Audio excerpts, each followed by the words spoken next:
స్తోత్రం యేసయ్యా. ప్రియమైన దేవుని బిడ్డలారా, క్రీస్తు నామములో మీ అందరికీ సమాధానం కలుగును గాక. ఆమేన్. ప్రతి దినము దేవుని వాగ్దానం ఈ ఆత్మీయ చక్కటి కార్యక్రమంలో మిమ్మల్ని ప్రేమపూర్వకంగా ఆహ్వానిస్తున్న దేవుని బిడ్డలారా, ఎలా ఉన్నారు? బాగున్నారా? ఉదయాన్నే లేచారా? ప్రార్థన చేసుకున్నారా? వాక్యాన్ని కాసేపైనా చదువుకున్నారా? దేవుడు మీతో మాట్లాడి మిమ్మల్ని బలపరిచారా అని నేను అడుగుతున్నాను. ఎందుకు ఈ మాటలు చెప్తున్నానంటే, దేవుడి సన్నిధి ఎవరైతే గడుపుతారో వారిని దేవుడు బలపరుస్తారు. నువ్వు దేవుని సన్నిధిలో గడపడమే దేవుని చిత్తం కనుక ప్రతి ఒక్కరూ ఆయన స్తుతించడం, ఆయన ఆరాధించడం ఇదే మానవ కోటికి విధి అని మరి సొలొమోను మహారాజు ప్రకటించినట్లుగా ప్రతి ఒక్కరూ దేవుని స్తుతించబద్ధులమై ఉన్నాయి. ఎందుకంటే ఆయన మన దేవుడు, ఆయన మన సృజించిన సృష్టికర్త కనుక ఆయన స్తుతించాలి, ఆయన ప్రార్థించాలి, ఆయన దగ్గరగా జీవించడానికి ప్రయత్నం చేయాలి. తద్వారా మరి నీ సృష్టికర్తకు నువ్వు లోబడినట్లు అని తెలియచేస్తూ ప్రతి దినము దేవుని వాగ్దానం ఈ ఆత్మీయ చక్కటి కార్యక్రమంలో వాగ్దానం చదువుకుందని చదువుతున్నాను. జెఫన్యా గ్రంథం 3వ అధ్యాయము 17వ వచనం.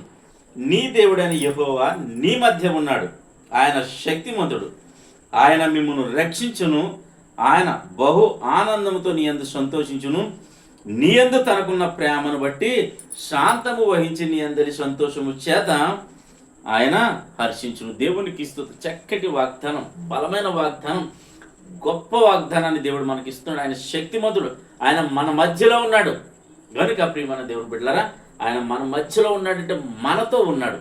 ఆయన శక్తిమంతుడు. ఆయన మనతో ఉన్నప్పుడు, మనం ఆయనతో ఉన్నప్పుడు ఈ లోకంలో అనేకమైన పరిస్థితులు ఎదురైనప్పుడు నీవు భయపడకూడదు. ఎందుకంటే నీ మధ్యన ఉన్న యేసయ్య, నీలో ఉన్న దేవుణ్ణి నీవు చూసేవాడిగా ఉండాలి. శ్రమలు చూసినా, ఇబ్బందులు చూసినా, వ్యాధులు చూసినా, మరి అనేకమైన పోరాటాలు ఎదురవుతున్నప్పుడు, మరి అనేకమైన ఓటములు నువ్వు చూస్తున్నప్పుడు వాటిల్ని చూసి నీవు కృంగిపోకూడదు, భయపడకూడదు. నీతో ఉన్న మరి నీ మధ్యన ఉన్న దేవుణ్ణి నువ్వేం చేయాలంటే ఆయన వైపే చూస్తూ నువ్వు వీటన్నిటినీ మరి దాటాలని తెలియచేస్తున్నాను. ఎందుకంటే ఆయనే మరి వీటన్నిటి నుండి ఆయన దాటిస్తాడు, తప్పిస్తాడు కనుక నీవు విశ్వాసమును దాన్ని కొనసాగించు. మరి కర్త వైపే నువ్వు చూడాలని మరి దేవుని వాక్యం కనుక ప్రతి ఒక్కరూ ధైర్యం తెచ్చుకోండి. ఉదయాన్నే నువ్వు ఏ పరిస్థితుల్లో ఉన్నా కానీ నీ మధ్యన ఉన్న దేవుడిని, అంటే ఆయన శక్తివంతుడు కనుక, శక్తివంతుడైన దేవుడు నువ్వు కలిగి ఉన్నావు కనుక ఆయన నీ యందు సంతోషిస్తున్నాడు, బహు సంతోషిస్తున్నాడు కనుక.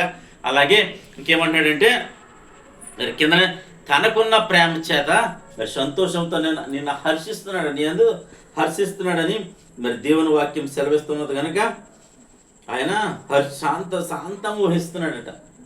ఒకవేళ అనేకమైన మరి పొరపాట్లు మన జీవితంలో జరగవచ్చు, దేవునికి వ్యతిరేకమైన కార్యాలు ఉండొచ్చు, కానీ తనకున్న ప్రేమ చొప్పున మరి నీ యందు బహు శాంతం వహించి మరి నీ యందు మరి హర్షిస్తున్నాడు, సంతోషిస్తున్నాడు, నిన్ను ప్రేమిస్తున్నాడు కనుక ప్రతి ఒక్కరూ పరిస్థితులు చూసి భయపడకండి. దేవుని వైపు చూచి ముందుకు సాగాలని తెలియచేస్తూ దేవుడి మాటలు దీవించును గాక.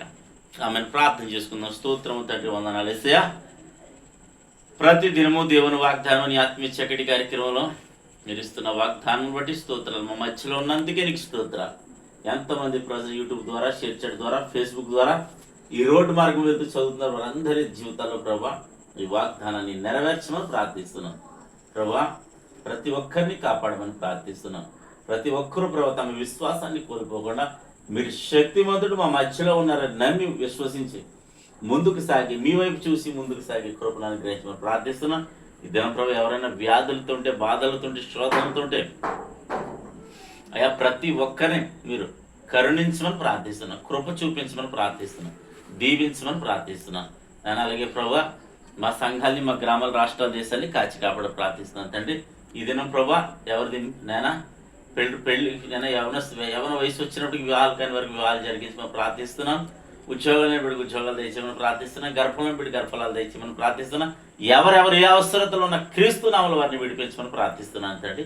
నీకు స్తోత్రాలు. అలాగే ప్రభా ఈ దినం మా గ్రామాల్ని, మా రాష్ట్ర, మా దేశాల్ని కాచి కాపాడమని, సరిహద్దుల్లో నెమ్మదిని దయచేయమని, యుద్ధాలు ఆయా దేశాల్లో జరగకుండా కాపుదల ఉంచమని ప్రార్థిస్తూ ఈ దినం ఎవరిది మ్యారేజ్ అయినా, బర్త్డే అయినా బిడ్డను క్రీస్తు నామములో దీవిస్తున్నాం తండ్రి. నీ స్తోత్రాలు సంవత్సరం అంతా దయకిరీటం ఉంచమని ప్రార్థిస్తూ ఈ దినం నీ బిడ్డ చేయి ప్రయాణాల ప్రయత్నాలు రాకపోగల ఉద్దేశంలో సమస్తంలో మీరు తోడండి మహిమ పొందాలి.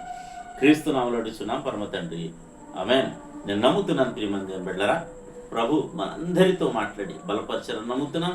మీరు ఈ వీడియోని షేర్ చేయడం ద్వారా, లైక్ చేయడం ద్వారా అనేక మందిని బలపరచండి. దేవుడిని మీ కుటుంబాన్ని దీవించును గాక. ఆమేన్.